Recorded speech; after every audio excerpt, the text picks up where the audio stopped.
హన్మకొండ జిల్లా స్టేషన్ ఘన్పూర్ మాజీ ఎమ్మెల్యే తాటికొండ రాజయ్యను సుబేదారి పోలీసులు హౌస్ అరెస్ట్ చేశారు. హన్మకొండ సర్క్యూట్ గెస్ట్ హౌస్ సమీపంలోని రాజయ్య ఇంట్లోనే హౌస్ అరెస్ట్ చేశారు. జనగామ జిల్లా రఘునాథపల్లి మండలానికి సాగునీరు అందించాలంటూ ఈ రోజు పాదయాత్ర చేపట్టనుండగా ఆయన పోలీసులు అరెస్ట్ చేశారు. రఘునాథపల్లి మండలంలోని కుర్చిపల్లి నుండి ప్రారంభమయ్యే పాదయాత్రను ప్రారంభించేందుకు జనగామ ఎమ్మెల్యే పల్లా రాజేశ్వర్ రెడ్డి రావాల్సి ఉంది. స్టేషన్ ఘన్పూర్ మండలం రాఘవాపూర్లో భారీగా మోహరించిన పోలీసులు పాదయాత్రను అడ్డగించేందుకు అరెస్ట్ చేశారు. 3.5 కోట్ల మెట్రిక్ టన్నుల ధాన్యాన్ని పండించే స్థాయి తెలంగాణ ఉన్నది. దేశంలో నెంబర్ 1 ఉన్నప్పుడు యూరియా సప్లై కూడా నెంబర్ 1 ఉన్నది. మా ధాన్యం అయితే తీసుకుంటావు, భారతదేశానికి మా ధాన్యాన్ని మొత్తం పంపిస్తావు, గోడాంల ద్వారా నీకు ఎక్కడైతే స్కేర్ సిటీ ఉందో అక్కడికి పంపిస్తావు. కేంద్ర ప్రభుత్వ పరిధిలో గోడామ్స్ అన్నీ ఉంటాయి, వడ్లన్నీ నువ్వు తీసేసుకుంటావు. మరి అవి పండించడానికి యూరియా ఎందుకు సప్లై?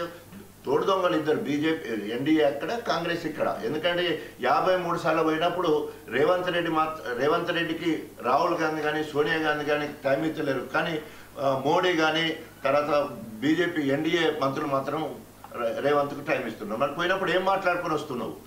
నువ్వు యూరియా గురించి మాట్లాడాలి కదా, నీ బాధ్యత కదా. మరి అప్పుడు కూడా ఇట్లాంటి పరిస్థితి ఉంటే చైనాలో యూరియా తయారైతే స్టీమర్ల ద్వారా తెప్పించి కాకినాడ ఎయిర్పోర్ట్కి వచ్చిన తర్వాత ట్రైన్ల ద్వారా ఎక్కడ జంక్షన్స్ ఉంటే అక్కడ ఆపి వేల కొద్ది లారీలలో డైరెక్ట్గా గ్రామాలకు లారీలు తీసుకుపోయిన పరిస్థితి.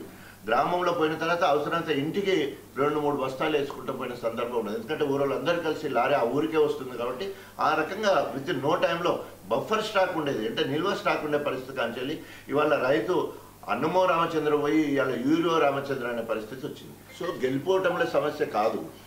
ఇప్పుడు విజయరామారావు గారు తెలంగాణ ఉద్యమకారుడు, మంత్రి, ఎమ్మెల్యేగా ఉండి ఎమ్మెల్యే పదవికి రాజీనామా చేసి 2008లో ఎలక్షన్ పోయిండు. ఓడిపోవచ్చు కాక, కానీ ఆయన పేరు చరిత్రలో, ఆయన పేరు నేను అంటున్నాను, చరిత్రలో మిగిలిపోతుంది కదా.